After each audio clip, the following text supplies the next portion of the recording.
Hello every one, എൻ്റെ പേര് മുഹമ്മദ് ഇക്ബാൽ. ഞാൻ സൈലത്തിൻ്റെ മാത്തമാറ്റിക്സിൻ്റെ ഹെഡ് ഓഫ് ഡിപ്പാർട്ട്മെൻറ്റാണ്. നിങ്ങൾ പല ആളുകളും കേട്ടിട്ടുണ്ടാവുന്ന സ്വപ്നം കാണുന്ന ഇൻസ്റ്റിറ്റ്യൂട്ടുകളാണ് IIT-കൾ. അങ്ങനത്തെ ഒരു IIT മദ്രാസിലാണ് ഞാൻ പഠിച്ചത്.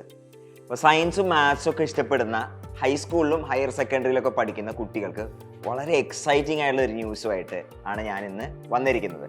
അപ്പോൾ നമുക്ക് എല്ലാവർക്കും ഒളിമ്പിക്സിനെ കുറിച്ചൊക്കെ അറിയുന്നുണ്ടാവും അല്ലേ? ലോകത്തിലുള്ള ടോപ്പ് ടാലൻറ്റഡ് ആയിട്ടുള്ള ആളുകൾ പലവിധ സ്പോർട്സിലും ഗെയിംസിലൊക്കെ മാറ്റിവെക്കുകയും അവർ രാജ്യത്തിന് വേണ്ടിയിട്ട് മെഡൽ നേടിക്കൊണ്ടുവരികയും ഒക്കെ ചെയ്യുന്ന വളരെ പ്രസ്റ്റീജിയസ് ആയിട്ടുള്ള വളരെ എക്സൈറ്റിംഗ് ആയിട്ടുള്ള നമ്മൾ കാത്തിരിക്കുന്ന ഒരു ഈവൻ്റാണ് ഈ ഒളിമ്പിക്സ് ഒക്കെ എന്ന് പറയുന്നത്. ഇതേപോലത്തെ ഒരു സിമിലർ ഈവൻറ്റ്സ് അക്കാഡമിക്സിലുണ്ടെങ്കിലോ, പ്രത്യേകിച്ച് സയൻസിലും മാത്സിലൊക്കെ അങ്ങനത്തെ ഇവൻറ്റുകളെ വിളിക്കുന്ന പേരാണ് ഒളിമ്പ്യാഡുകൾ.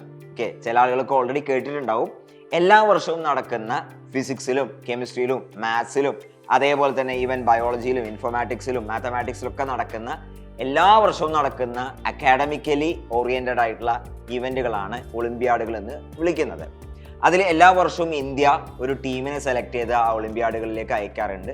ഇന്ത്യ ടീമിന് എല്ലാ വർഷവും ഇതിൽ മെഡലുകൾ, ഗോൾഡ് മെഡലായാലും സിൽവർ മെഡലായാലും ബ്രോൺസ് മെഡലായാലും ഒക്കെ കിട്ടാറുണ്ട്. ഇതിൽ ഏറ്റവും പ്രസ്റ്റീജിയസ് ആയിട്ടുള്ള ഒളിമ്പ്യാഡ് എന്ന് പറയുന്നത് മാത്തമാറ്റിക്സ് ഒളിമ്പ്യാഡാണ്. അപ്പോൾ ഈ ഒളിമ്പ്യാഡ് ജയിക്കുന്നത് അല്ലെങ്കിൽ ഈ ഒളിമ്പ്യാഡിൽ പങ്കെടുക്കുന്ന ആരാന്ന് ചോദിച്ചാൽ പ്രീ കോളേജ് ലെവലുള്ള, അതായത് കോളേജിൽ ജോയിൻ ചെയ്യുന്നതിന് മുമ്പുള്ള കുട്ടികളാണ് ഇതിൽ അപ്പിയർ ചെയ്യാൻ എലിജിബിലിറ്റി ഉള്ളത്.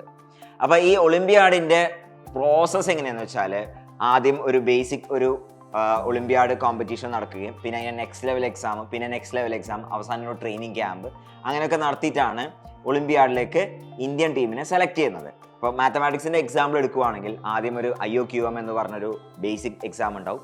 അതിനുശേഷം അത് 8ാം ക്ലാസ് മുതൽ 12ാം ക്ലാസ് വരെയുള്ള കുട്ടികൾക്ക് എഴുതാൻ പറ്റും.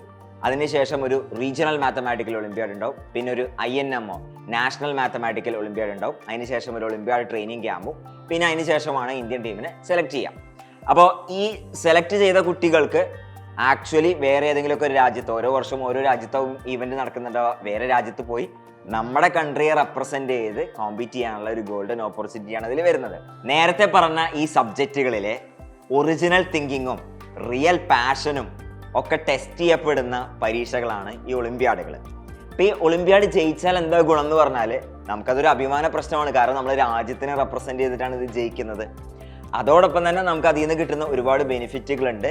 ആൻഡ് ഇപ്പോൾ പുതുതായി വന്നിരിക്കുന്ന അനൗൺസ്മെന്റ് പ്രകാരം IIT കാൺപൂർ, അതായത് ഇന്ത്യയിലെ ഏറ്റവും നല്ല IIT-കളൊന്നായ IIT കാൺപൂർ ഈ ഒളിമ്പ്യാഡിൻ്റെ പെർഫോമൻസിനെ ബേസ് ചെയ്തിട്ട് IIT കാൺപൂരിലുള്ള BTech അതുപോലെ BS പ്രോഗ്രാമുകളിലേക്ക്, ഈ 5 ഡിപ്പാർട്ട്മെൻറ്റുകളിലുള്ള അണ്ടർ ഗ്രാജുവേറ്റ് പ്രോഗ്രാമുകളിലേക്ക് അഡ്മിഷൻ കൊടുക്കുന്നു എന്നുള്ള വാർത്ത പുറത്തു വന്നിട്ടുണ്ട്. ഓൾറെഡി IIT ഗാന്ധിനഗർ ഇതേപോലെ തന്നെ ഒളിമ്പ്യാഡ് പെർഫോമൻസിനെ ബേസ് ചെയ്ത് BTech പ്രോഗ്രാമിലേക്കും BTech+MTech പ്രോഗ്രാമിലേക്കും അഡ്മിഷൻ കൊടുത്തു തുടങ്ങിയിട്ടുണ്ട്. ഇനി വരുന്ന വർഷങ്ങളിൽ മറ്റ് IIT-കളൊക്കെ ഇതേ പാത പിന്തുടർന്നേക്കാം.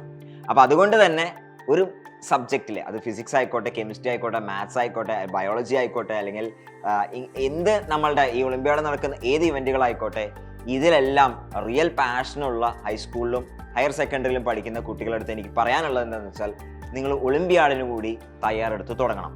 ഓക്കെ, കാരണം നമ്മൾ ഒളിമ്പ്യാഡ് എഴുതുക വഴി നമുക്ക് നമ്മളെ കൺട്രിയെ റെപ്രസെന്റ് ചെയ്യാനുള്ള ഓപ്പർച്യൂണിറ്റി മാത്രമല്ല, ഇന്ത്യയിലെയും ലോകത്തിലെയും ഒക്കെ തന്നെ ടോപ്പ് ഇൻസ്റ്റിറ്റ്യൂഷനിലേക്ക് അഡ്മിഷൻ നേടിയെടുക്കാനുള്ളൊരു സുവർണ അവസരം കൂടിയാണ് വരുന്നത്. അപ്പോൾ നമ്മൾ സൈലത്തിൽ പഠിക്കുന്ന കുട്ടികൾക്ക് ഓൾറെഡി, സൈലത്തിൻ്റെ ഫൗണ്ടേഷൻ പ്രോഗ്രാമിൽ പഠിക്കുന്ന കുട്ടികൾക്ക് നമ്മൾ ഓൾറെഡി ഒളിമ്പ്യാഡിൻ്റെ കോച്ചിങ്ങും കാര്യങ്ങളൊക്കെ കൊടുക്കുന്നുണ്ട്.